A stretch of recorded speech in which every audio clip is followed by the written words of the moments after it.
हाँ, बात तो बड़ी वाकई तशवीशनाक है। आइन में लिखा है 90 दिन में इलेक्शन करवाने हैं, वो हो नहीं रहे। इलेक्शन कमीशन जिसका काम है सिर्फ इलेक्शन करवाना, वो इनकारी है। गवर्नर जो एक आइनी ओहदा है, उसने आर्टिकल 105 के तहत तारीख देनी थी, वो भी नहीं दी, वो भी ठीक हो गया।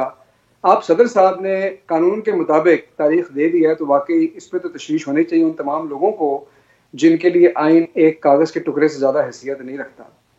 एक बात मैं सिर्फ ये कहना चाहूँगा, सेनेटर साहब ने कहा कि वो सबवर्जन थी। जो वो जिन लोगों के आपने हवाले दिए, उन्होंने सेनेटर साहब जो किया वो सबवर्जन नहीं थी, वो एब्रोगेशन थी। ये सबवर्जन है। आर्टिकल 6 जो है वो 4 चीज़ों की बात करता है। वो कहता है abrogation, subversion, suspending the constitution और होल्डिंग इन अबेंस। और वो कहता है कि अगर कोई शख्स इन चारों को करने की कोशिश भी करे, यानी आपने 90 दिन की बात की ना, कोशिश भी करे तो वो हम्म। संगीन गद्दारी का मुर्तकिब है। मतलब ये है कि आपका 55-50 दिन का तो पूरा एक इलेक्शन का प्रोसेस है, आप तो ऑलरेडी उस डेडलाइन के पास जा रहे हैं। तो ये आइन की बिल्कुल सबवर्जन ही है। मेरे ख्याल में इसमें हमें कानूनी मुंह शुगाफियों में नहीं फंसना चाहिए।